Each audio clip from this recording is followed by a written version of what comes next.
anhu. Jadi masya-Allah pada malam ini kita akan mengenali manaqib Abi Bakr As-Siddiq, apakah pujian-pujian yang Nabi SAW berikan kepada para sahabat. Yang mana kalau kita lihat tuan-tuan mulia, Nabi kita sallallahu alaihi wasallam merupakan insan, seorang nabi yang buat kali pertamanya diutuskan untuk berdakwah kepada sekalian alam. Sebelumnya semua nabi-nabi berdakwah kepada kaum masing-masing. Sebab itu kalimah yang masyhur yang diungkapkan oleh sekalian para nabi adalah ya qaumi ya qaumi ya qaumi. Tetapi sebelum dunia kiamat, Allah telah utuskan seorang nabi yang mana syiar daripada dakwah nabi ini ya ummati. Wahai umatku.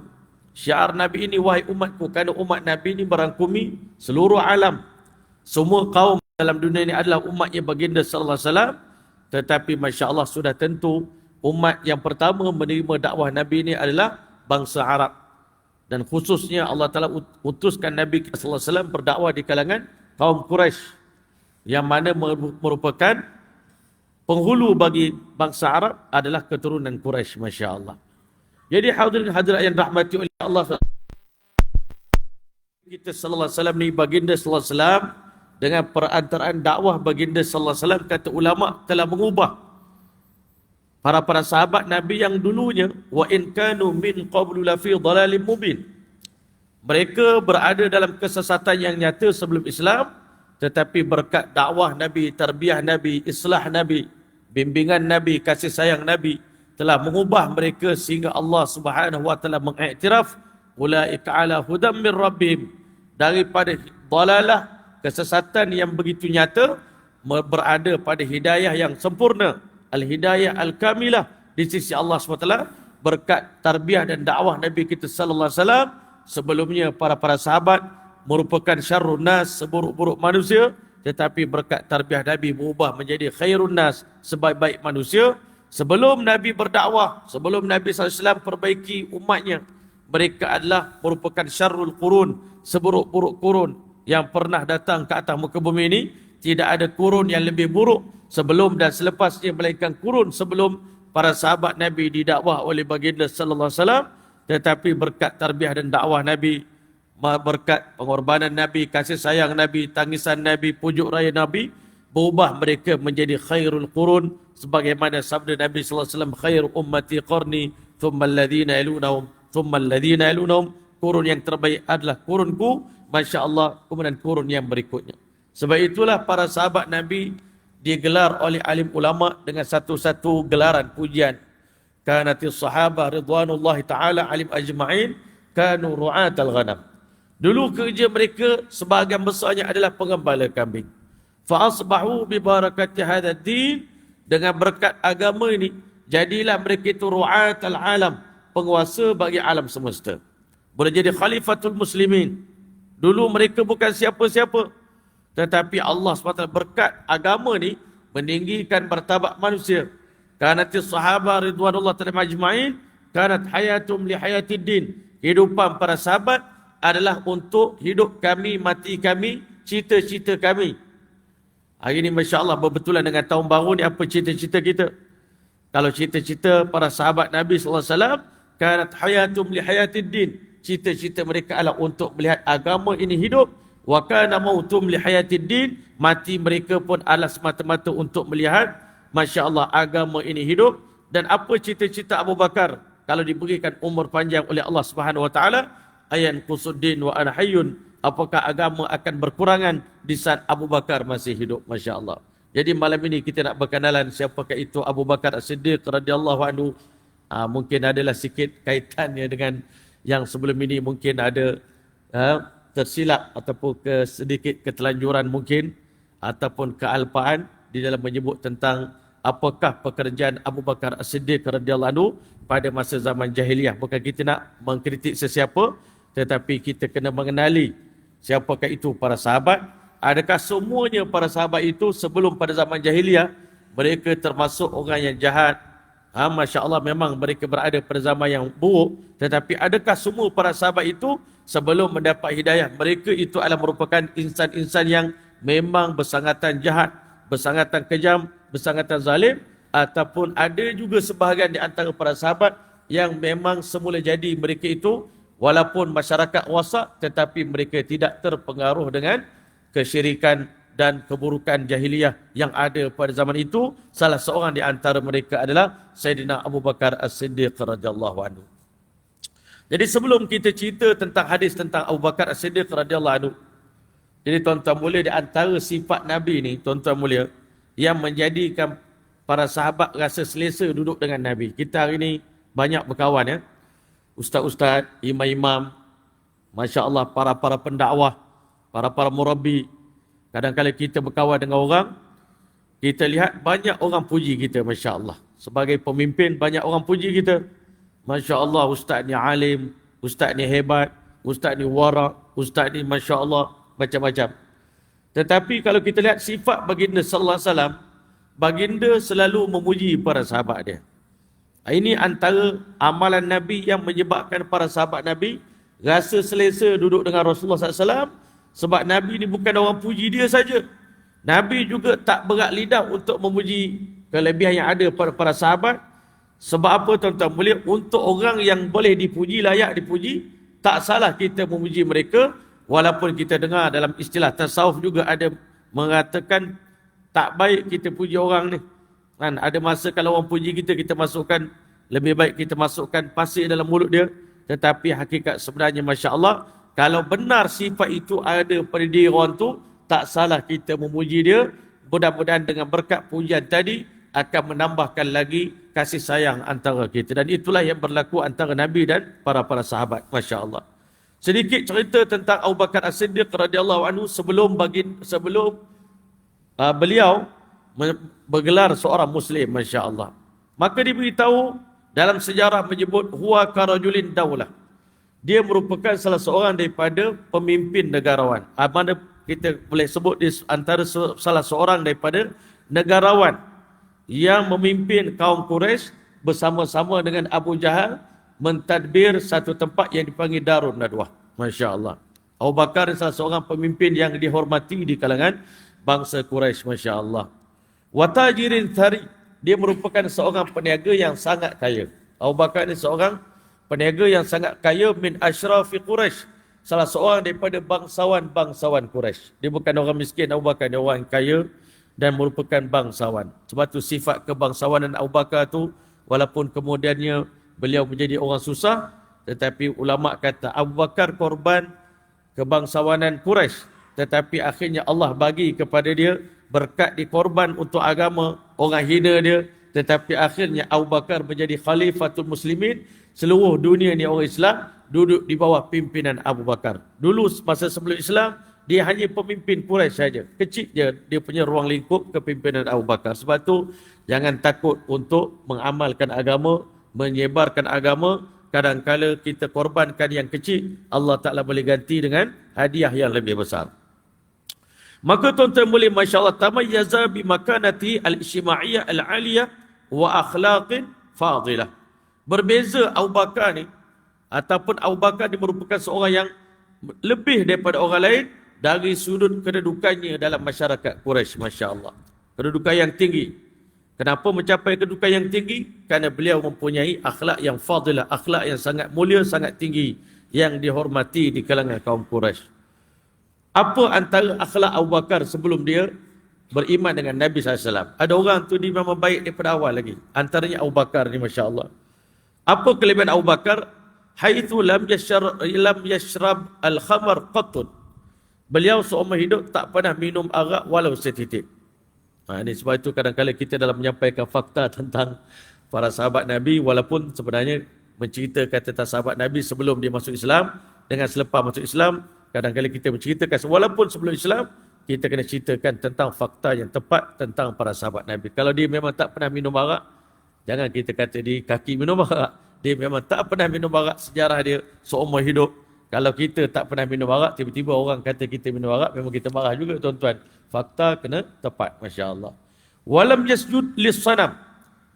Seumur hidup Abu Bakar, dia tak pernah menyembah kepada berhala. Dia tak minat untuk sembah berhala. Kadang-kadang orang cerdik dia semula jadi. Hatta bukan kata zaman dulu, zaman sekarang pun. Banyak je orang non-Muslim yang memang dia tak minat pada berhala. Dia tak nak sembah berhala. Dia tak percaya pun berhala tu boleh bagi manfaat dan mudarat. Banyak berlaku di kalangan orang non-Muslim sekalipun yang memang seumur hidup tak pernah menyembah mana-mana berhala. Washtuhira bisidqi ataupun washtahara bisidqi, dan beliau terkenal dengan satu orang yang sidq, yang jujur, masya-Allah, amanah. Bukan nabi je amanah. Sebab itu ulama kata syarat untuk berdakwah ni, apa modal kita nak berdakwah ni tuan-tuan?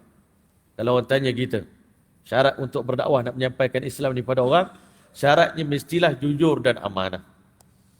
Hari ini kadang-kadang sebagai pendakwah kita harap orang percaya pada cakap kita. Kita harap orang dengar cakap kita. Tetapi kita tak buat orang percaya kepada diri kita. Bila orang tak percaya pada diri kita, automatik orang tak percaya apa yang kita cakap. Kita perlu suruh orang percaya. Kita siap cakap kat kawan-kawan kita. Kan ulama cakap, lihatlah apa yang dia cakap. Jangan lihat pada siapa yang bercakap. Kan? Unzur ila ma qala wala tanzur ila man qala. Lihatlah kepada apa yang dia cakap. Jangan tengok pada siapa yang bercakap. Supaya apa? Dia dapat point. Dia boleh bercakap tentang bercakap benda baik, tapi dalam masa yang sama dia tak perlu pun baiki diri dia untuk ke arah lebih baik. Ini banyak berlaku dalam media sosial, masya-Allah. Dia nak cakap benda baik, cerita benda baik, tapi orang tengok kehidupan dia di luar, tak sama dengan apa yang dia cakap. Bila orang tanya dia, kenapa tuan kehidupan tuan tak sama dengan apa yang tuan cakap? Dia cakap, jangan lihat kepada siapa yang bercakap, tapi lihat kepada apa yang dia cakap. Itu kata-kata itu kalimatu haqqin yuradu bihil batil. Percakapan yang benar, tetapi matlamat tujuan dia tak betul. Sebab dia nak selamatkan diri dia, dia tak payah baiki apa-apa diri dia. Sedangkan kita tengok kehidupan Nabi dan Abu Bakar As-Siddiq radhiyallahu anhu, sebelum berdakwah, sebelum dilantik menjadi seorang pendakwah, belum Islam lagi, sudah terkenal dengan kejujuran. Nabi SAW membina kepercayaan, trust di kalangan masyarakat kepada syakhsiah Nabi, kepribadian Nabi. 40 tahun Nabi hidup dengan para sahabat, dengan orang Arab jahiliyah waktu itu. Walaupun mereka penipu, mereka banyak melakukan kezaliman, penindasan, tapi 40 tahun Nabi menterjemahkan makna amanah di kalangan masyarakat Arab, sehingga Nabi mendapat gelaran Al-Amin. Selepas Nabi jadi Nabi pun, Nabi masih mementingkan unsur kepercayaan. Sebab itu ulama kata malam Nabi nak berhijrah, tinggalkan kota Mekah, pergi ke Madinah, tuan-tuan mulia. Malam itu Nabi tinggalkan harta yang diamanahkan oleh orang Arab jahiliyah pada Nabi. Kalau Nabi ni tuan-tuan macam kita lah tuan-tuan, harta orang duduk di tangan kita, ini harta musuh-musuh belaka ni. Kalau Nabi SAW kata nak rembat harta tu, bawa lari, pergi ke Madinah, apa orang tu boleh cakap? Tetapi walaupun harta ni harta musuh dia, Nabi tetap memelihara makna amanah kepercayaan. Jangan sampai dalam berdakwah, sekali orang tak percaya dengan kita, sampai bila-bila orang tak percaya dengan kita. Sebab itu Nabi SAW suruh Sayyidina Ali bin Abi Talib tinggalkan harta dia, harta yang amanah tadi. Pagi besok, wahai Ali, kamu pulangkan balik harta-harta ini kepada pemiliknya. Dan 13 tahun, 10 tahun Nabi duduk di Madinah, Nabi membina kepercayaan sampai orang Madinah sanggup korbankan apa saja untuk Rasulullah SAW. Sebab dan orang percaya kat kita, tuan-tuan mulia, apa yang kita minta, apa yang kita cakap, apa yang kita sampai, semuanya akan diterima. Sebab itu, salah satu daripada sifat yang paling penting sebagai seorang Muslim adalah bersifat dengan sifat jujur dan amanah. Abu Bakar bukan amanah, bukan jujur je, bukan siddiq, kan? Tetapi mendapat gelaran as-siddiq, orang yang bersangatan jujur, bersangatan benar. Abu Bakar ni. Sebab itu Nabi SAW beritahu, semua orang yang aku dakwah pasti akan nak berfikir dulu. Ya Rasulullah, tuan dakwah saya ajak masuk Islam, saya nak ambil masa nak berfikir sekejap. Sayyidina Ali ambil satu malam berfikir. Apa yang Nabi sampai ni, okey ke tak okey? Dia takut dengan ayah dia, Abu Talib. Tetapi Abu Bakar As-Siddiq seorang saja yang disampaikan dakwah, di saat itu menerima dakwah, di saat itu juga mengucap kalimah syahadah. Sebab apa? Dia percaya pada Nabi sepanjang hidup dia. Dia adalah insan sahabat karib dengan Rasulullah SAW. Sebab itu kalau orang kata Abu Bakar tak baik sebelum Islam, sebelum dia memeluk Islam, dia adalah orang yang tak baik, kita tak boleh percaya. Sebab apa tuan-tuan mulia? Sahabat baik dia, sahabat karib dia adalah Rasulullah SAW. Kalau Nabi tak sembah patung, Abu Bakar tak sembah patung. Nabi tak minum arak, maka Abu Bakar pun tak minum arak. Nabi tak suka pada amalan jahiliyah, Abu Bakar pun tak suka pada amalan jahiliyah. Nabi jujur dan amanah, mendapat gelaran Al-Amin. Abu Bakar pun mendapat gelaran As-Siddiq. Cuma Abu Bakar ni muda sikit pada Nabi SAW. Tetapi dia juga meninggal dunia pada usia 63 tahun juga. Mana Abu Bakar ni dengan Nabi ni, tuan-tuan mulia, sehati, sejiwa, sehidup, semati. Hidup dengan Nabi, ditanam pun dengan Nabi SAW. Ulama kata Abu Bakar ni peneman Nabi semasa hidup, peneman Nabi, berdua dengan Nabi dalam gua Sur, dan bersama dengan Nabi setelah meninggal dunia.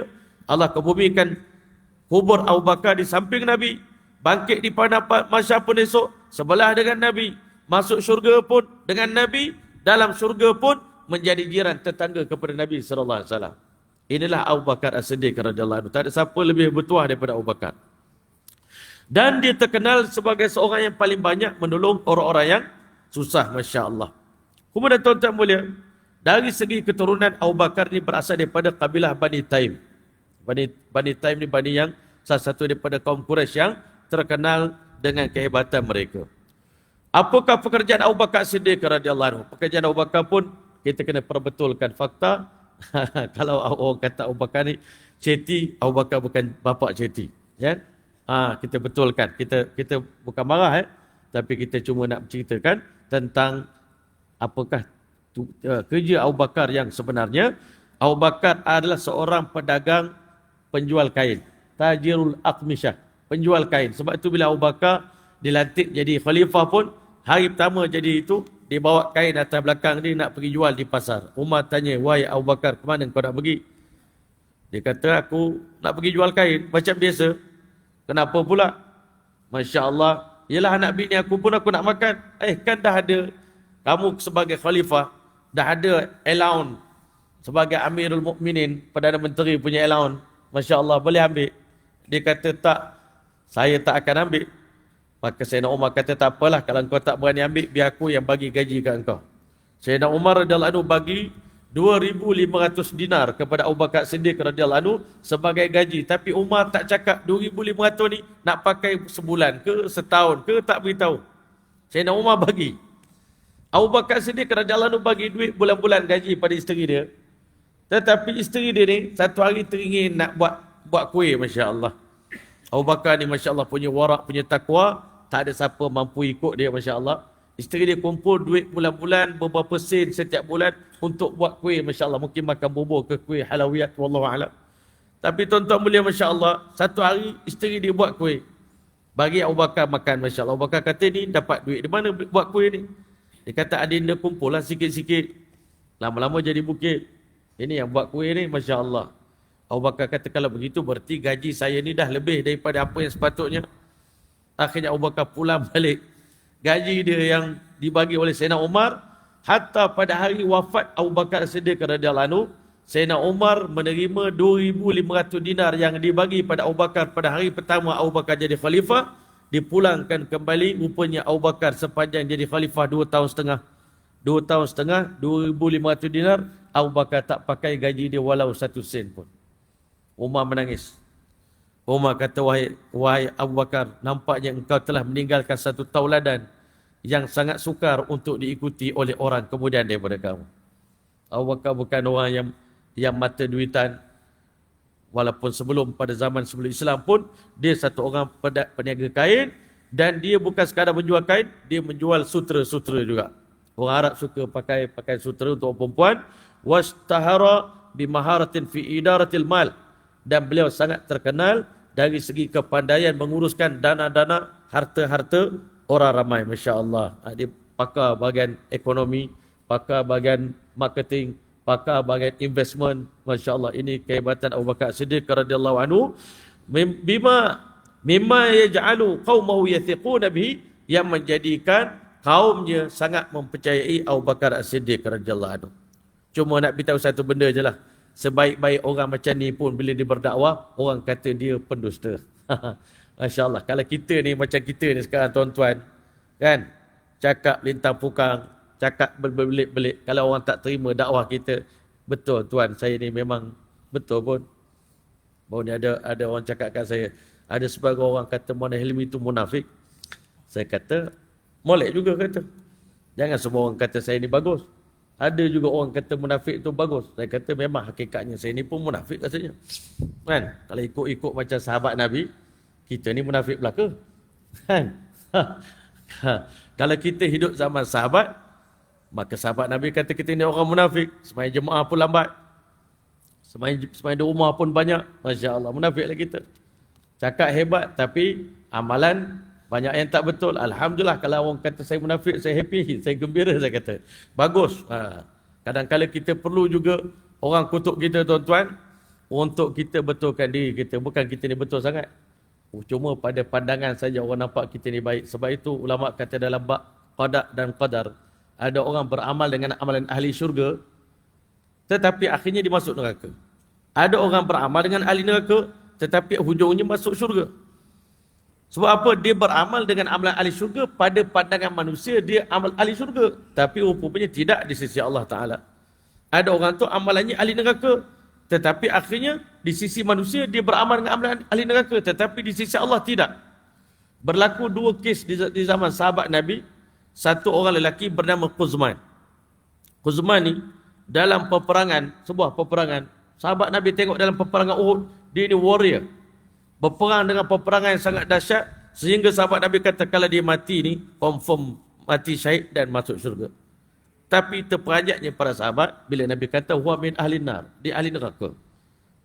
Macam mana tengok pada luarannya, amalan ni amalan ahli syurga. Tapi kenapa Nabi cakap dia ahli neraka? Sahabat tadi punya nak percaya pada percakapan Nabi, sebab terbalik ni, apa yang ditengok dengan apa yang didengar tak sama. Dia follow Quzman tadi, dalam semua peperangan sampai akhirnya betul lah dia kata apa yang Nabi cakap, dia ni ahli neraka. Rupa-rupanya dalam peperangan itu dia melecet dan terluka, dia tak tahan dengan sakit. Akhirnya dia pun ambil pedang, ditocok diri dia dan dia bunuh diri. Maka dia datang jumpa Nabi SAW, dia beritahu asyhadu alla ilaha illallah wa asyhadu annaka Rasulullah. Aku saksi engkau betul-betul utusan Allah wahai Rasulullah. Engkau cakap betul-betul berlaku. Wa bima, Nabi cakap kenapa wahai sahabatku? Dia kata, aku melihat, aku mendengar engkau mengatakan dia ahli neraka. Dan akhir hidup dia, Masya Allah, memang dia telah melakukan demikian-demikian. Akhirnya dia masuk ke nerakanya Allah Ta'ala. Walaupun pada amalan, pada zaman dia hidup, dia dilihat oleh manusia beramal dengan amalan ahli syurga, Masya Allah. Tuan-tuan mulia, Masya Allah, ada pula orang yang pada zahirnya beramal dengan amalan ahli neraka. Berlaku juga dalam peperangan Uhud, seorang lelaki bernama Usairim. Sebelum peperangan Uhud, dia menentang Nabi, membenci Nabi, menolak dakwah Nabi. Tapi pada hari berlakunya peperangan Uhud, Masya Allah, tiba-tiba Allah tak campakkan hidayah dalam hati dia, dan dia memeluk Islam, dan dia telah berperang bersama dengan Nabi dan para sahabat. Tapi orang Quraisy ni tak tahu dia ni pihak mana. Engkau ni Islam ke ataupun bukan Islam? Akhirnya dia pun jatuh dan terluka. Waktu di penghujung peperangan Uhud, orang cari-cari keluarga dia daripada Bani Al-Ashal, duk tengok, Usairim ni, dia terluka. Engkau ni Islam ke ataupun bukan Islam? Engkau berperang untuk asabiah kaum kamu ke ataupun engkau berperang di atas matlamat Islam? Dia kata, aku berperang di atas kapasiti aku sebagai seorang Muslim. Habis itu kau Islam? Ya, aku Islam. Asyhadu an la ilaha illallah wa asyhadu anna Muhammad Rasulullah. Betul-betul di akhir hayat dia mengucap kalimah syahadah, dan dia beritahu, tolong sampaikan salam aku pada Rasulullah SAW, dan beritahu sesungguhnya Usairim adalah seorang Muslim, dan dia mati, tuan-tuan. Maka tuan-tuan mulia, Masya Allah, kadang-kala kita ni tuan-tuan mulia, pada pandangan manusia baik, tetapi belum tentu baik pada hakikatnya di sisi Allah. Ada orang pada pandangan manusia buruk, tetapi belum tentu buruk di sisi Allah, tergantung pada hidayah yang Allah telah nak berikan. Tetapi Abu Bakar As-Siddiq radhiyallahu anhu, sebelum Islam memang terkenal sebagai seorang yang jujur, amanah, Masya Allah. Dia merupakan satu orang yang Masya Allah, wulia wazifatul irsyad. Abu Bakar As-Siddiq radhiyallahu anhu ni betul-betul menterjemahkan makna zuhud dalam kehidupan dia, Masya Allah. Sehingga akhirnya Abu Bakar ni satu orang yang kaya, tetapi mati sebagai seorang zuhud. Satu hari seorang tabi'in, Masya Allah, datang kepada para sahabat di Mekah dan beritahu, tunjukkan kepada kami siapakah az-zahiduna fid dunya, orang yang zuhud kepada urusan dunia, ar-raghibuna fil akhirah, orang yang minat kepada akhirat, yang tamak kepada akhirat. Maka ditunjuklah kubur Abu Bakar dan Umar. Fa an haula'i tasal, kamu tanya tentang dua orang lelaki ni ke? Masya Allah, mereka lah orang yang zuhud terhadap dunia dan mereka adalah orang yang tamak kepada akhirat. Itulah sahabat Nabi Ridwanullah alaihi majma'in. Masya Allah. Kemudian wuliya wazifatul irsyad. Ini yang dikatakan kenapa ada setengah orang dia mungkin salah terjemah perkataan ini, menyebabkan dia mengatakan Abu Bakar ni adalah seorang bapa ceti. Kita bukan marah tetapi kita memperbaiki dan memperbetulkan. Sebenarnya wuliya wazifatul irsyad, dia telah dilantik di kalangan penduduk Mekah menerima tanggungjawab al-irsyad. Apa kerja irsyad itu? Sahibud diyat. Dia menerima diat daripada orang Arab jahiliyah. Orang Arab jahiliyah ni, kalau dia seorang lelaki membunuh seorang lelaki yang merdeka, maka orang yang membunuh, kalau nak dimaafkan daripada diqisas, maka dia kena membayar diat sebanyak 100 ekor unta. Jadi siapa nak uruskan diat tu? Abu Bakar lah menjadi seorang pegawai yang akan menguruskan urusan diat tu, kena bayar dengan Abu Bakar. Jadi dia yang pengurusi bahagian diat ni tuan-tuan. Masya Allah. Kemudian wal magharib, hutang-hutang. Orang Arab kan banyak hutang, main judi. Jadi urusan hutang ni nak tulis dengan siapa? Siapa nak catat hutang orang ni dengan orang ni? Abu Bakar yang catat. Atas dasar perkataan magharib itulah sebahagian orang tersalah menyangka bahawasanya Abu Bakar itu mengutip ceti ataupun orang kata macam alung lah di kalangan para sahabat. Tapi itu bukan kerja Abu Bakar. Fi Quraisyin wa ya muhimmatun marqumatun tu'ajilu jami'id diyat. Yang mana Abu Bakar diberikan tanggungjawab untuk menguruskan sekalian diat bagi kaum Quraisy, Masya Allah. Wa taqdiruha, dan penentuan diat. Orang ni kena bayar 100. Kalau bunuh orang yang hamba, dia kena bayar nisfu, separuh daripada diat orang merdeka. Ya, kalau bunuh hamba, maka kena bayarlah diat dia. Kan? Mungkin 50. Kan? 50 ekor unta kena bayar. Masya Allah. Li faddin niza'at. Tujuan Abu Bakar dilantik begitu untuk menghilangkan pergaduhan, untuk meleraikan pertentangan, pertelingkahan antara sesama Quraisy. Masya Allah. Jadi Abu Bakar dia menjadi orang yang menjadi pendamai, jaksa pendamai, mendamaikan orang Quraisy yang berkelahi. Masya Allah. Kemudian Masya Allah, mimma iktasabahu ihtiraman wasi'an. Disebabkan kerja Abu Bakar ini, dia telah mendapat pengiktirafan dan penghormatan yang sangat besar, sangat luas di kalangan kaum Quraisy. Berkat Abu Bakar lah, kami satu keluarga, dua kabilah ni yang berkelahi ni tak jadi berkelahi, tak jadi berperang. Masya Allah. Kemudian hubungannya dengan Nabi SAW sangat dekat.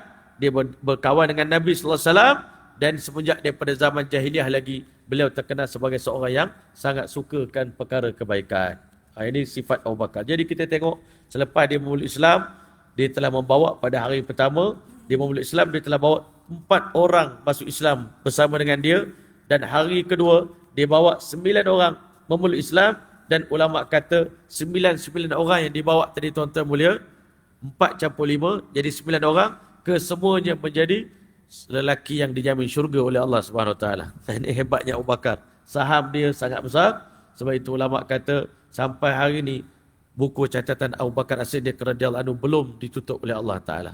Kita yang duduk dalam majlis ilmu pada malam ini pun, pahala ibadat kita, pahala majlis ilmu kita dimasukkan dalam akaun Abu Bakar, kerana dia orang pertama yang menyahut panggilan Nabi, yang beriman dengan Nabi, mengucapkan kalimah syahadah dengan Nabi. Dia orang pertama yang mempertahankan Nabi, yang bangkit menyebarkan dakwah bersama dengan Nabi. Sebab itu Abu Bakar As-Siddiq radhiyallahu anhu, pahala dia tak berhabis sampai ke hari ini. Masya Allah.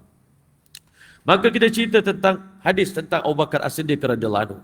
Babu fadli Abi Bakr As-Siddiq radhiyallahu anhu. Bab pada menyatakan kelebihan Abu Bakar As-Siddiq radhiyallahu anhu.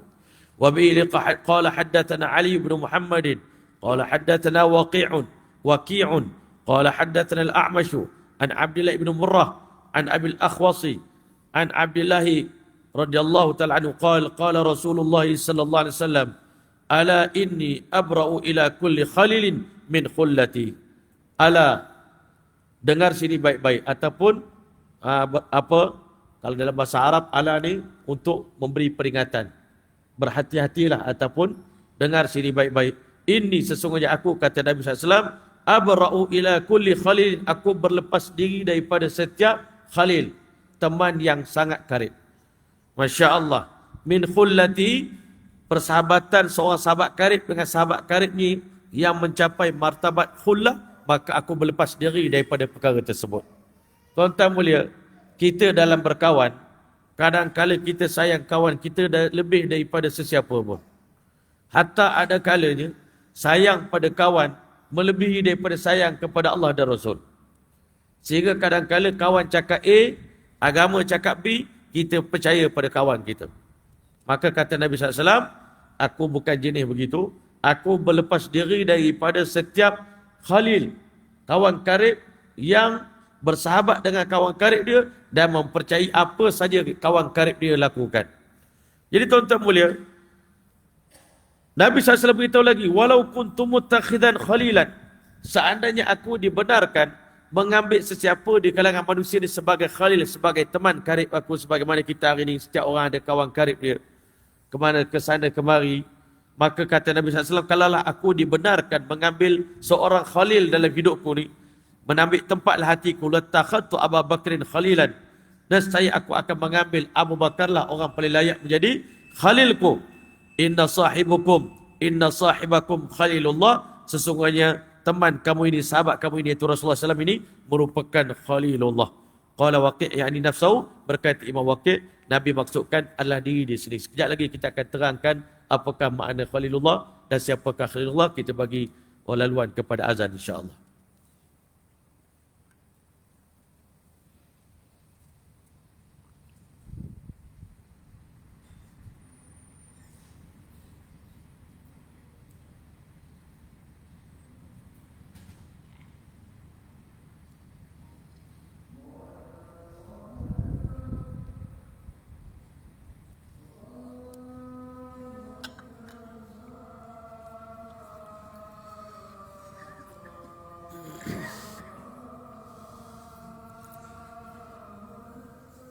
Allahu Akbar, Allahu Akbar.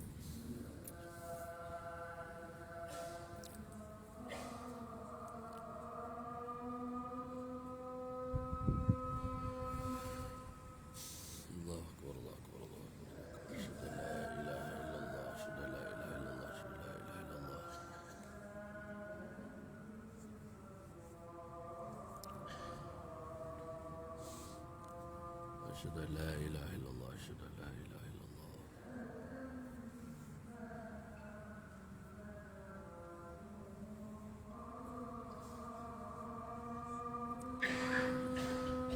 أشهد أن محمدا رسول الله صلى الله عليه وسلم.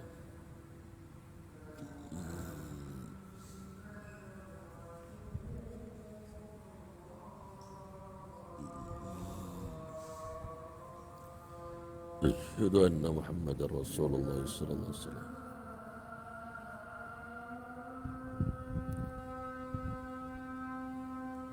لا حول ولا قوة إلا بالله.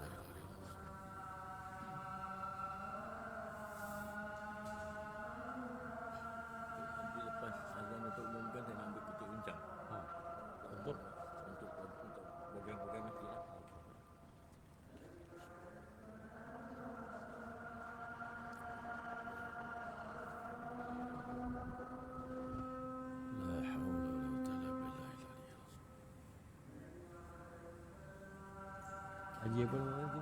Nama haji apa?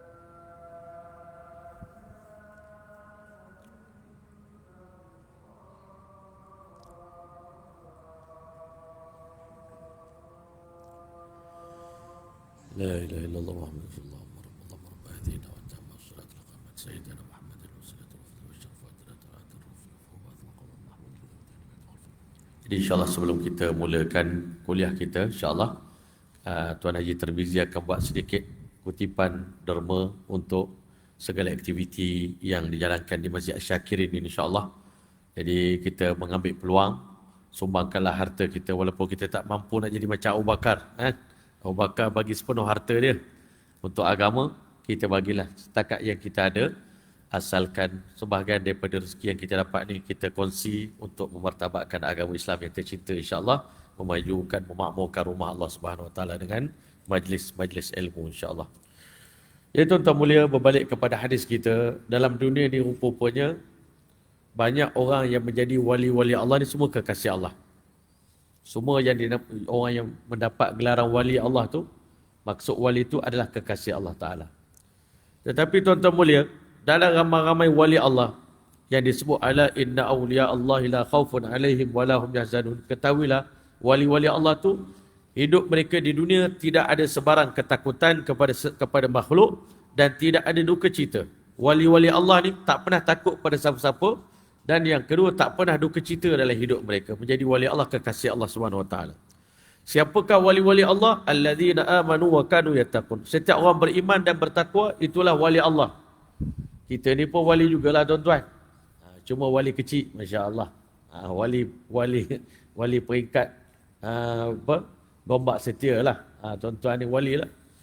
Tapi wali besar lagi tuan-tuan mulia, masya-Allah, adalah merupakan para sahabat, dan wali paling besar di atas muka bumi ini adalah para anbiya alaihi wassalatu wassalam. Namun demikian, di antara para nabi ni hanya 2 orang nabi yang diisytiharkan sebagai Khalilullah. Yang selama ini kita duduk dengar, yang kita tahu adalah Nabi Ibrahim AS adalah Khalilullah.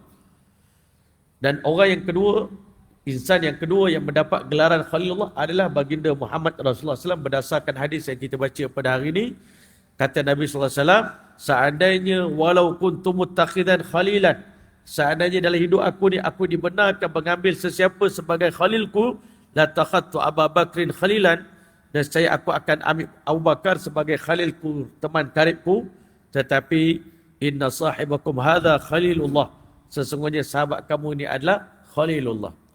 Ulama kata, masya-Allah, seorang yang bergelar Khalilullah ni, dia dari segi martabat dia, cinta dia kepada Allah Ta'ala berada pada a'la martabatil hubbi, berada pada martabat tertinggi daripada martabat cinta. Dalam kitab Syarah Aqidah At-Tahawiyah, Imam Izz Abdul Salam rahimahullah ta'ala menyebut ada 8 martabat cinta seorang hamba kepada Allah Subhanahu Wa Ta'ala. Sesiapa yang mencapai maqam Khalilullah, maka dia berada pada maqam yang tertinggi. Tetapi Rasulullah SAW ni, Nabi kita ni ada 2 gelaran. Habibullah pun dia, Khalilullah pun dia. Habibullah ni, cinta lapis daripada lapisan pertama sampai lapisan 7 tu adalah manusia yang digelar Habibullah. Tetapi kemuncak daripada cinta yang tertinggi, yang teragung, yang manusia boleh bagi pada Allah, mendapat gelaran Khalilullah. Tapi tuan-tuan mulia, benda ni, gelaran ni bukan bagi saja satu orang dapat pangkat besar, tuan-tuan mulia, berdasarkan jasa dan pengorbanan yang besar. Jadi kalau orang tanya, siapakah Khalilullah? Khalilullah ni tuan-tuan mulia, orang yang Allah tak benarkan dalam hati dia ni mencintai sesiapa pun di kalangan makhluk ni dengan percintaan yang sebenar-benarnya. Nabi sayang anak isteri dia, Nabi sayang umat dia, Nabi sayang makhluk-makhluk ni, Nabi baik. Tetapi cinta Nabi kepada makhluk ini ada batasnya, tetapi tak sampai taraf bagaimana Nabi mencintai Allah lebih daripada mencintai sesiapa pun di atas muka bumi ini. Kalau kita tengok dalam hidup Nabi SAW, walaupun Nabi sayang pada diri sendiri, malam hari, kata Aisyah radhiyallahu anha, Nabi bagi satu waktu khusus untuk Allah, dan untuk Allah Nabi tak pernah korbankan. Untuk keluarga ada masa terlepas juga, untuk diri sendiri ada masa terlepas, tapi untuk Allah Nabi tak pernah terlepas qiyamul lail, bangun malam, masa Nabi bagi untuk Allah. Sebab itu untuk Nabi Ibrahim, Allah SWT angkat martabat Nabi Ibrahim sebagai Khalilullah. Dalam masa yang sama, Allah uji Nabi Ibrahim. Yang pertama, engkau sayang aku ke engkau sayang nyawamu? Jadi nak dicampak Nabi Ibrahim dalam api oleh Namrud. Hari itu, antara nyawa dia dengan Allah. Kalau dia tinggalkan Allah, nyawa dia selamat. Kalau dia tetap beriman dengan Allah, nyawa dia terancam. Tapi Nabi Ibrahim AS bukan sekadar sanggup korban nyawa dia, tapi dia relax. Itu yang malaikat Jibril AS tak boleh terima ataupun tak boleh faham. Engkau nyawa engkau sedang terancam, tapi kami tengok engkau relax. Boleh cakap hasbi Allah wa ni'mal wakil, ni'mal maula wa ni'mal nasir. Dalam hidup aku, Allah sebagai pelindung dah cukup. Allah saja pun dah cukup untuk sebagai pelindung aku. Ni'mal maula wa ni'mal nasir. Dia kekasih aku yang terbaik, penolong aku yang terbaik, dan dia pembantu aku yang terbaik. Itu korban diri sendiri. Allah kata lulus. Ujian cinta diri sendiri dengan cinta Allah, Nabi Ibrahim sanggup korbankan nyawa dia di atas cinta dia kepada Allah Subhanahu Wa Taala. Jadi dah terbukti dah depan para malaikat. Memang cinta Nabi Ibrahim luar biasa. Lepas tu cinta pada isteri, tuan-tuan boleh, Masya Allah, pun dikorbankan. Hantar isteri ke Mekah. Tuan-tuan boleh, ulama kata Nabi Ibrahim adalah insan yang pertama yang mengamalkan hijrah, tuan-tuan. Dia hijrah daripada kampung di Babylon pergi ke Syam. Berkat hijrah Nabi Ibrahim AS ke negeri Syam, maka seluruh negeri Syam berubah menjadi Ardul Mubarakah, bumi yang diberkati. Lahir daripada keturunan Siti Sarah, cucu Nabi Ibrahim AS. Lahirnya isteri Nabi Ibrahim AS nama Sarah. Lahirlah cucu-cucu anak cucu Nabi Ibrahim. 70,000 para Anbiya AS lahir daripada keturunan Nabi Ibrahim AS. Tetapi Allah nak uji sayang pada isteri. Kita akan cakap pada kawan-kawan kita, siapa tak sayang bini, betul tak? Kita cakap kat kedai kopi, Ustaz, awal balik hari ni. Awal balik, kenapa? Takut bini ke? Bukan takut, sayang bini. Kan? Balik awal bukan takut bini, sayang bini. Weh, sayang bini juga ke? Ustaz pun sayang bini. Siapa tak sayang bini? Kita cakap kan? Nabi Ibrahim AS memang sayang isteri. Tetapi bila Allah Ta'ala nak tengok sayang isteri lebih daripada sayangnya pada Allah ataupun tidak, maka Nabi Ibrahim diutuskan, diarahkan oleh Allah, hantar Siti Hajar AS ke bumi Mekah, tempat yang tandus, tak ada kehidupan. Adakah di sana nanti Nabi Ibrahim AS berani hantar isteri dia ke tempat yang tak ada orang ni, Masya Allah. Ternyata lulus juga. Cinta Nabi Ibrahim pada Allah mengatasi cinta pada isteri, Masya Allah. Cinta pada anak, Ismail. Kita semua sayang anak. Siapa tak sayang anak? Kita cakap kat kawan-kawan kita, siapa tak sayang anak? Menangis kalau anak kita berpisah dengan kita. Tuan-tuan mulia, Nabi Ibrahim, Allah suruh sembelih anak lelaki dia, Nabi Ismail. Dah lah nak dapat Ismail tu susah. Tuan-tuan mulia, umur 80 baru Nabi Ibrahim dapat anak, tuan-tuan mulia. Agak-agak kita kalau dah umur tua baru dapat anak, disuruh sembelih anak tu, mungkin kita tak buat. Tetapi demi membuktikan cintanya pada Allah Ta'ala, Nabi Ibrahim buat. Sebab itulah Allah hantar malaikat. Engkau nak tengok betapa sayangnya Nabi Ibrahim pada aku, kuatnya connection dia dengan aku. Satu hari malaikat turun ke dunia menyamar sebagai seorang manusia. Nabi Ibrahim tengah bela kambing, banyak kambing dia, ibu-ibu kambing dia, Masya Allah. Nak tengok sayang harta ke sayang Allah. Maka malaikat duduk daripada jauh. Malaikat tu berzikir, Subhanallah, banyaknya kambing ni hamba Allah ni. Dia orang luar, Subhanallah, banyaknya kambing, Masya Allah. Akhirnya Nabi Ibrahim AS terdengar, ada orang sebut nama kekasih aku ni, Khalil aku ni. Kan? Macam kita lah, ada orang sebut nama kekasih kita. Kita pandang kiri kanan, macam mana kau boleh kenal kekasih aku? Maka dia kata, mari sini sekejap tuan. Tuan sebut Subhanallah tadi tu, kekasih saya tu. Macam mana tuan boleh sebut nama Allah tu? Saya sebutlah. Bila kita lihat satu benda yang ajaib, kita mesti sebut Subhanallah. Masya Allah. Tapi saya rasa macam nak suruh tuan ulang lagi lah. Sebut sekali lagi boleh. Setiap Khalil ini, dia dengar nama kekasih dia pun dah lazat dah, tuan-tuan. Bermunajat dengan Allah pun dah lazat. Dengar nama Allah pun lazat. Dengar nama Allah gemetar hati. Itu orang kekasih Allah Ta'ala yang sebenar-benarnya, Masya Allah. Ini kita kalau dengar bisnes, daripada tadi tengah-tengah ni, boleh dengar cerita buat duit, nak buat duit, insyaAllah jom kita bincang. Walaupun saya tengah mengantuk, tapi hilang mengantuk. Sebab kekasih kita duit, tuan-tuan. Tapi kalau kekasih kita Allah Ta'ala, dengan nama Allah azam berkumandang, bergoncang hati kita, tuan-tuan. Maka kata Nabi Ibrahim, boleh tak please you repeat lagi sekali lagi sebut subhanallah. Boleh tak? Saya sendiri pun selalu berzikir, tapi hari ni saya sedap sangat. Malaikat ni kalau berzikir tuan-tuan, antara kemerduan suara para malaikat adalah bila malaikat berzikir tu, makhluk-makhluk yang mendengar zikir para malaikat, bahkan nanti di syurga nanti, kita akan mendengar zikir-zikir daripada malaikat, sangat merdu bunyi suara mereka. Nabi Ibrahim minta ulang sekali lagi. Saya boleh ulang, tapi apa yang tuan nak bagi, pengeras ni apa? Ada pengeras juga malaikat minta. Tuan-tuan boleh kata Nabi Ibrahim, tak apa, saya bagi suku daripada kambing saya pada tuan-tuan, bawa balik kambing.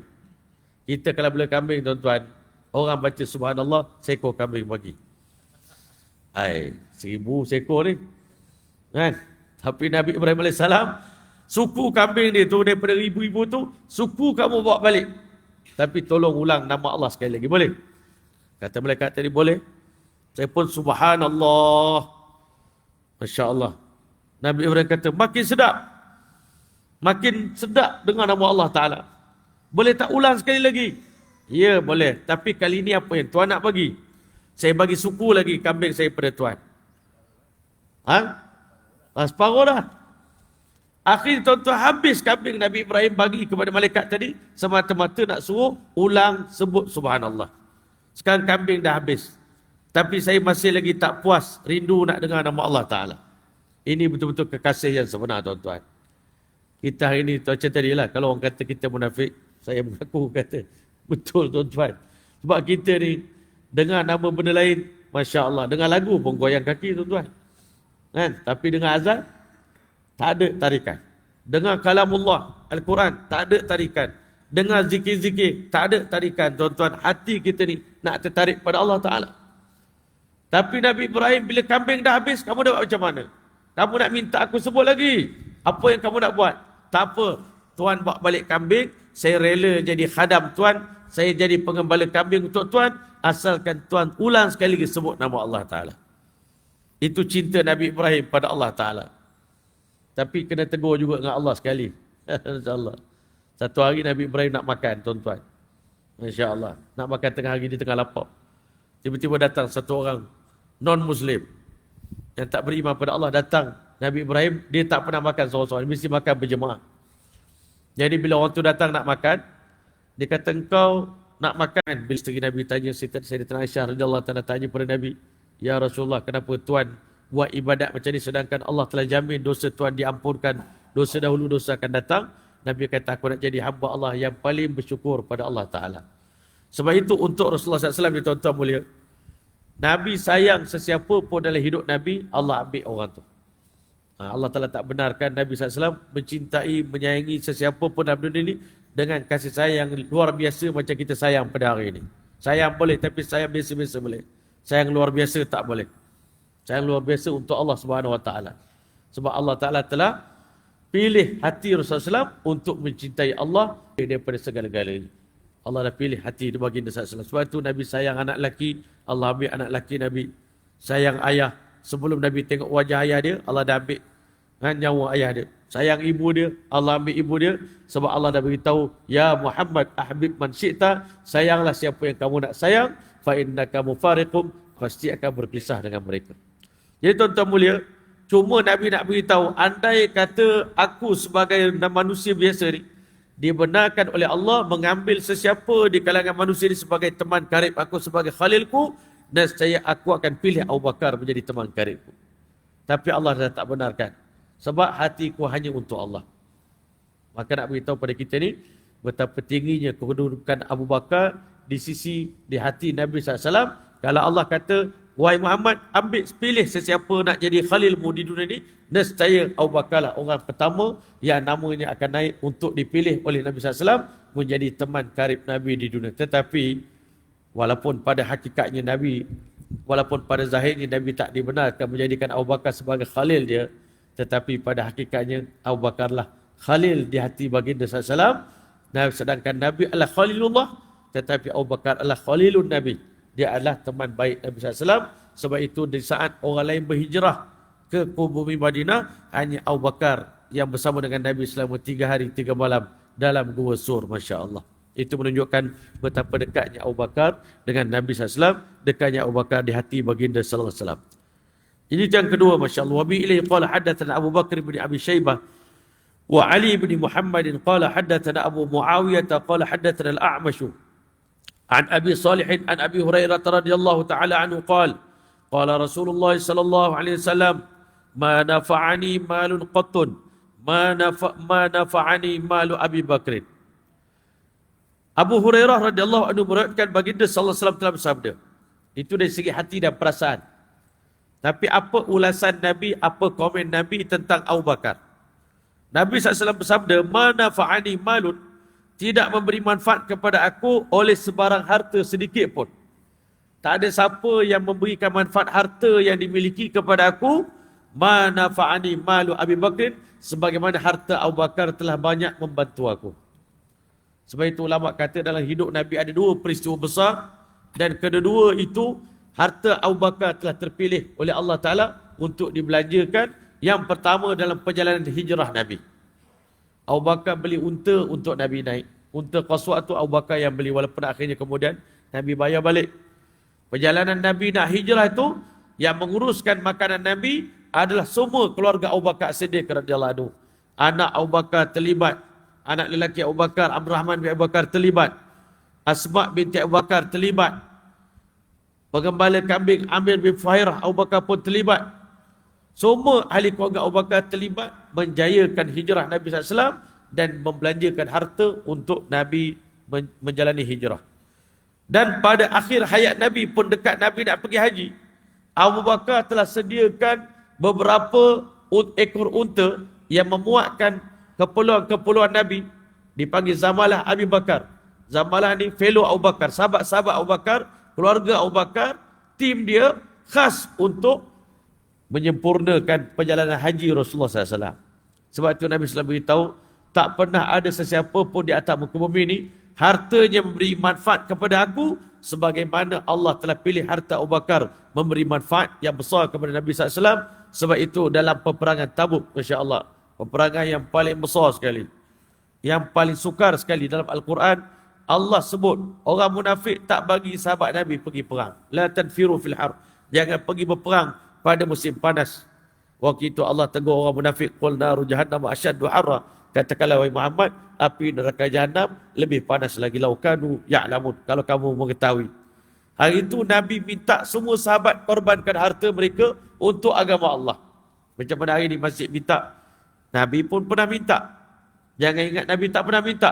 Derma-derma ni Nabi pernah minta. Untuk agama boleh minta derma, untuk diri sendiri tak boleh minta. Untuk kita minta pada Allah Ta'ala. Tapi untuk masjid, untuk madrasah, untuk pondok, untuk anak yatim, untuk orang pergi haji, boleh kita buat. Orang kata satu, melancarkan apa-apa kempen untuk mengutip derma, tuan-tuan. Nabi pun pernah melancarkan kempen. Hari itu Sayyidina Umar kata, kalaulah hari ini aku mampu untuk lawan Abu Bakar, inilah hari dia, wahai Umar. Sayyidina Osman pada hari itu telah korban banyak harta untuk agama. Sayyidina Osman ni Masya Allah, orang paling dahsyat. Nabi tanya siapa sedia infakkan 100 ekor unta beserta dengan muatan dia, makanan semua untuk para sahabatku. Nabi Sayyidina Osman angkat tangan. Nah, Masya Allah. Siddiq radhiyallahu anhu, wahai Abu Bakar, madza tarakta li ahlika?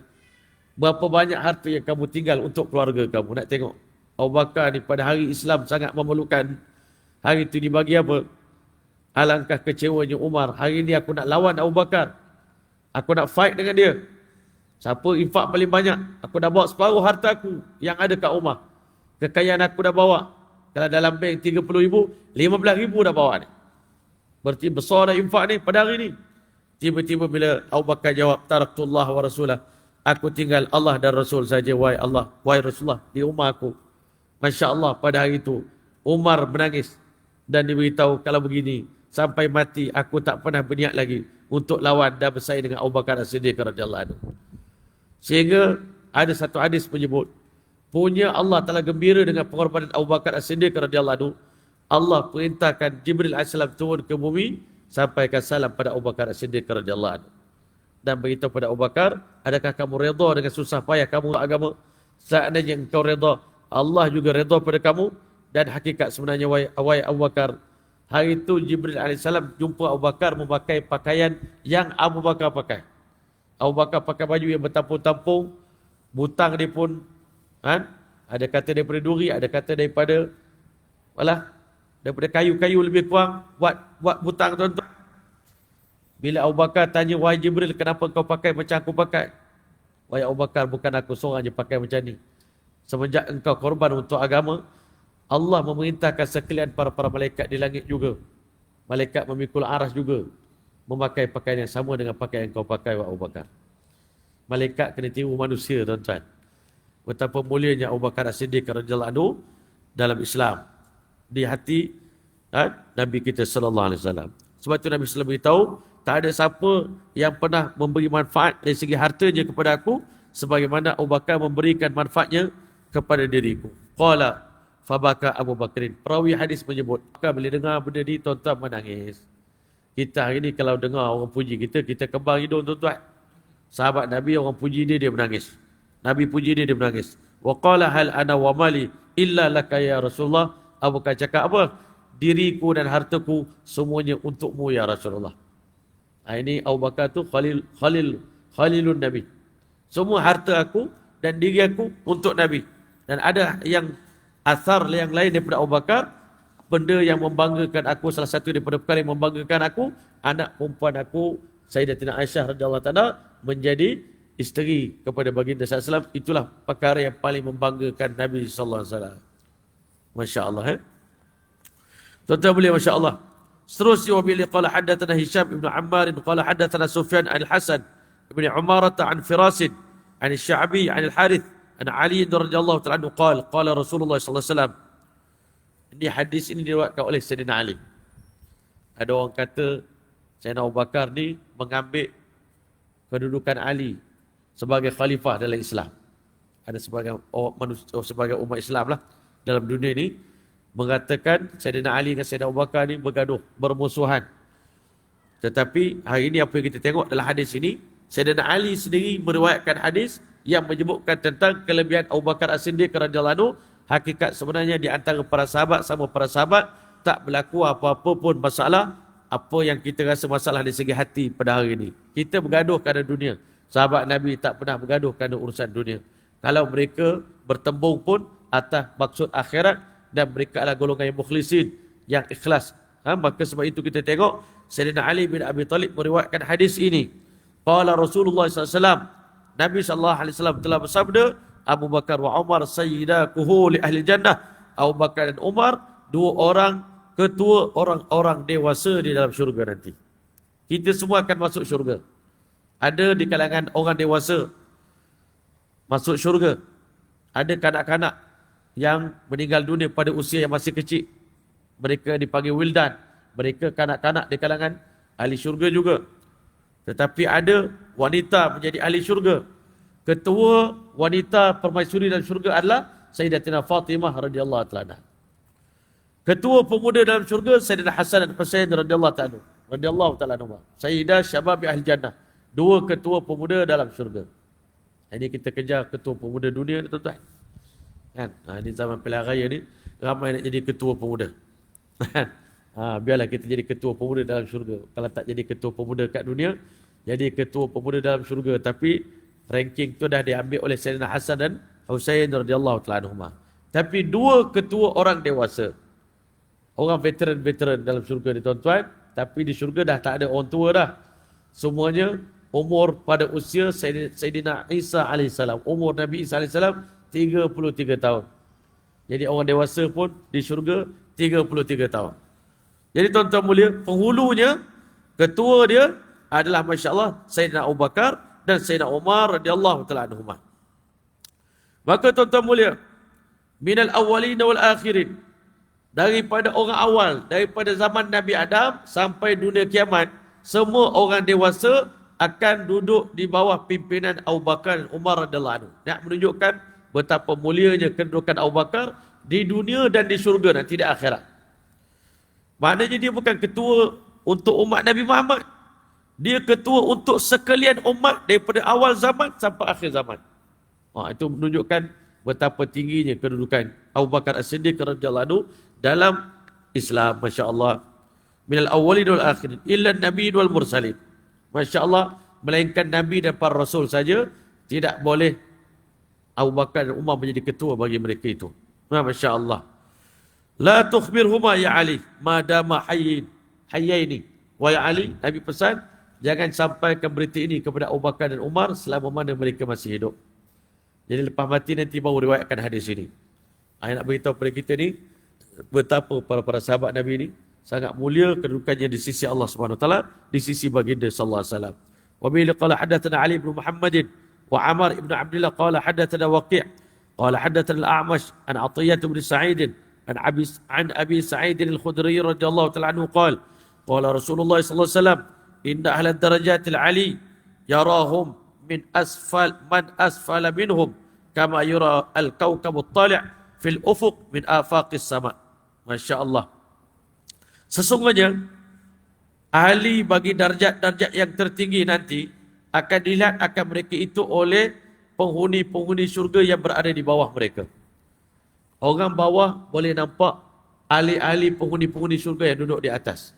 Kita ini kalau hotel, orang duduk tingkat atas kita tak nampak tuan-tuan. Lagi-lagi clock tower tu tuan-tuan. Kalau siapa duduk hotel yang tinggi-tinggi yang mahal tu di clock tower tu, orang bawah tak nampak, dia orang sama dengan kalian. Tetapi andai ditakdirkan saya wafat, Nabi berpesan, faqtada bil ladaini min ba'di, maka ikutlah dua orang lelaki selepas wafatku kelak. Kalau kamu nak selamat, kamu nak berjaya, ikut dua orang manusia.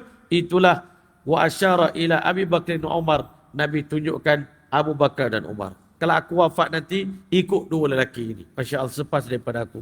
Yang mana Nabi SAW menamakan mereka-mereka ini adalah Khulafa' Rashidin, para pengganti yang bijaksana, Al-Mahdiyin, yang mendapat petunjuk daripada Allah Subhanahu Wa Taala.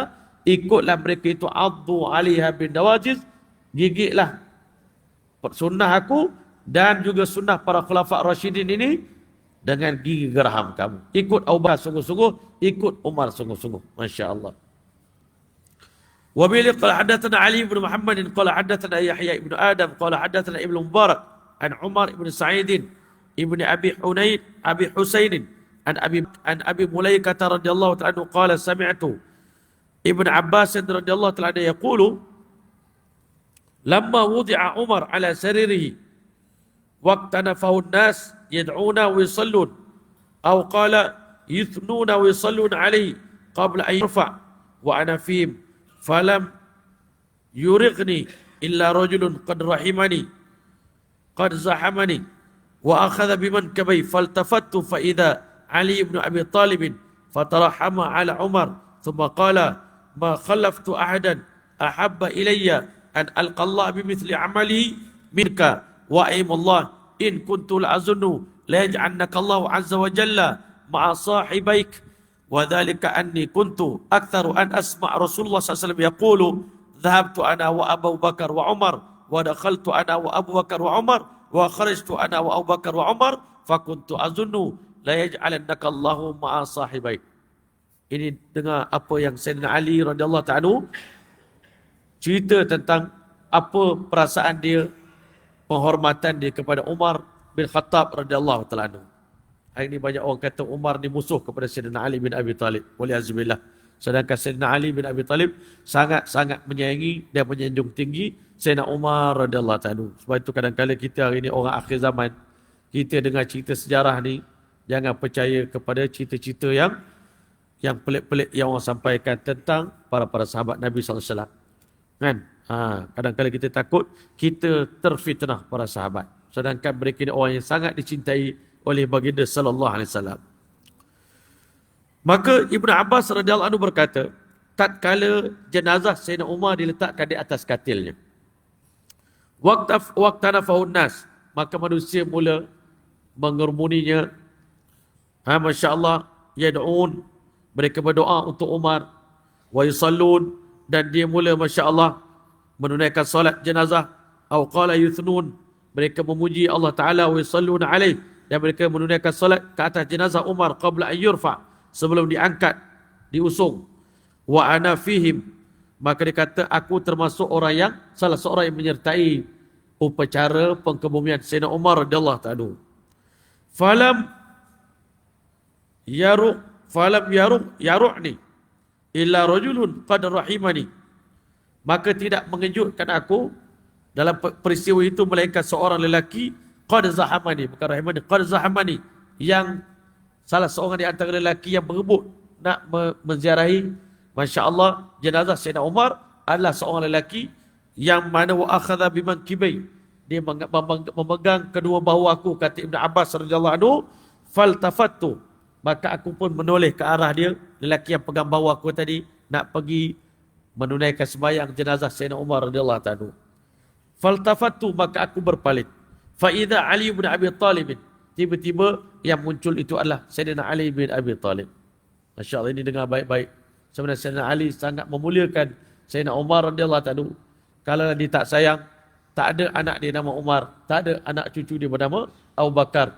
Ini menunjukkan hubungan mereka sangat baik, tetapi ada orang memfitnah Abu Bakar dan memfitnah Umar, mengatakan Abu Bakar dan Umar telah merampas jawatan Sayyidina Ali sebagai Khalifatul Rasulullah SAW bila faslin, pengganti Nabi SAW. Sebab itu orang-orang Syiah sangat membenci Sayyidina Abu Bakar dan Sayyidina Umar radhiyallahu anhu.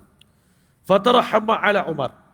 Sayyidina Ali mengucapkan Allahumma ighfir lahu warhamhu wa'afi wa'fu. Ya Allah, rahmatilah Umar, rahmatilah Umar, rahmatilah Umar.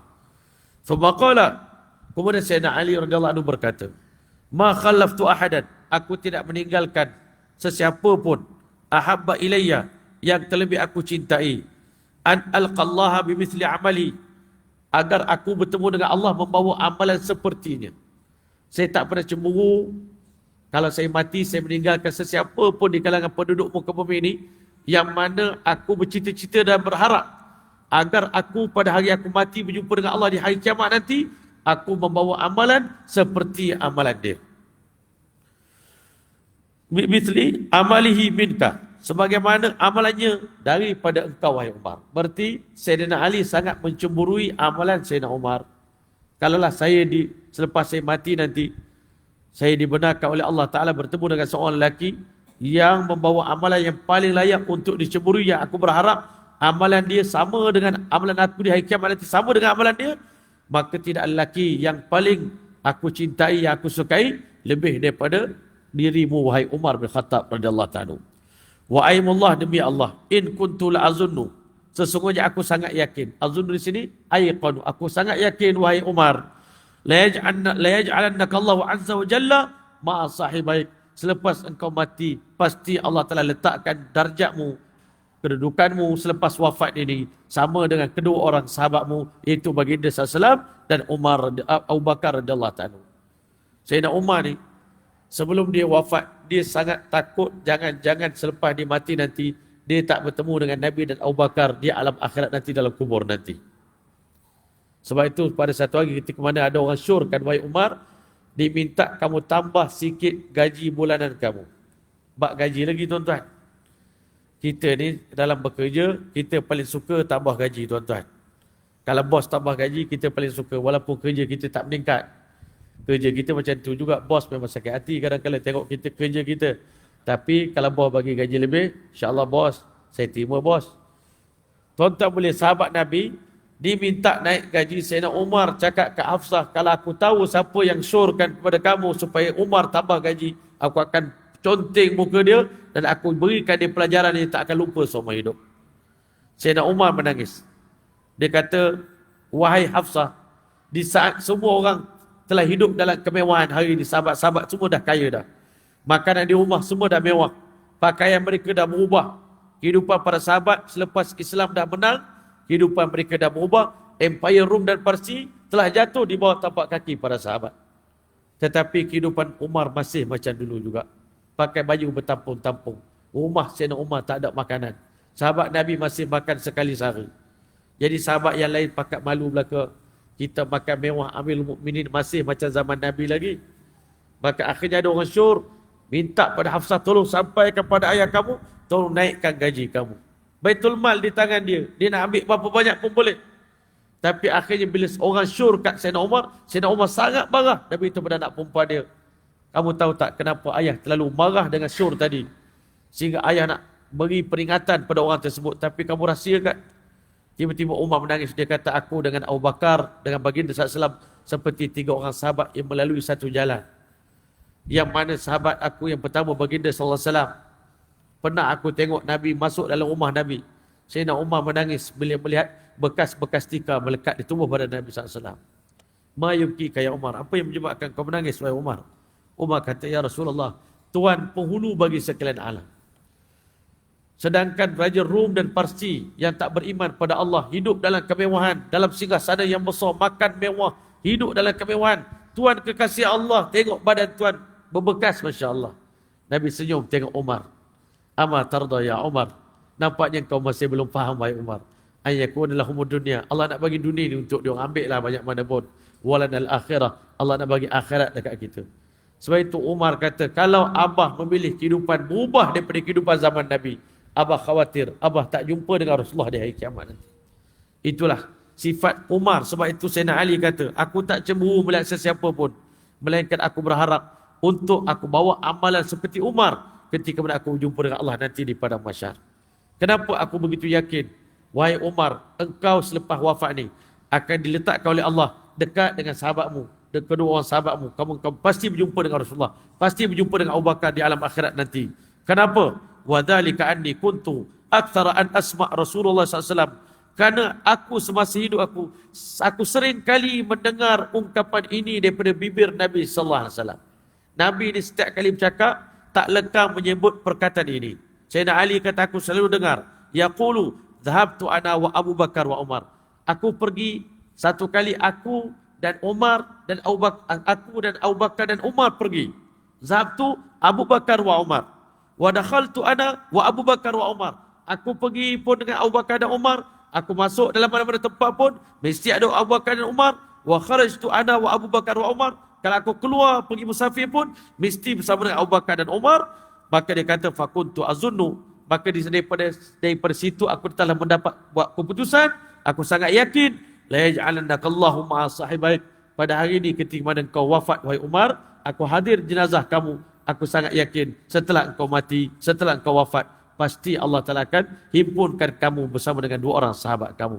Itulah Abu Bakar, itulah Umar yang hari ini Masya Allah kita kadang-kadang letak nama anak kita Abu Bakar, kita letak nama anak kita Umar. Mudah-mudahan insya Allah sifat keterampilan diri Abu Bakar ini dan Sayyidina Umar ini yang sangat hebat tuan-tuan.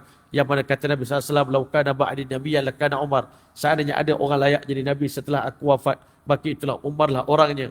Kalau Umar lalu di satu lorong, syaitan tak akan mampu lalu di lorong itu, tuan-tuan mulia. Itulah kehebatan sahabat Nabi yang hari ini kita di akhir zaman nak selamat dan nak berjaya, kena ikut jejak langkah mereka insya-Allah. Jadi masa pun dah lewat. Mudah-mudahan insya-Allah majlis kita pada hari ini, kuliah kita pada malam ini diterima oleh Allah Subhanahu Wa Taala. Hanya saja insya-Allah pada bulan depan, saya dah maklum pada Ustaz Azril, kemungkinan kita terpaksa skip satu bulan kuliah bulanan. Kerana bulan depan saya ada banyak program. Masya-Allah. Yang pertama bulan 7 ni nak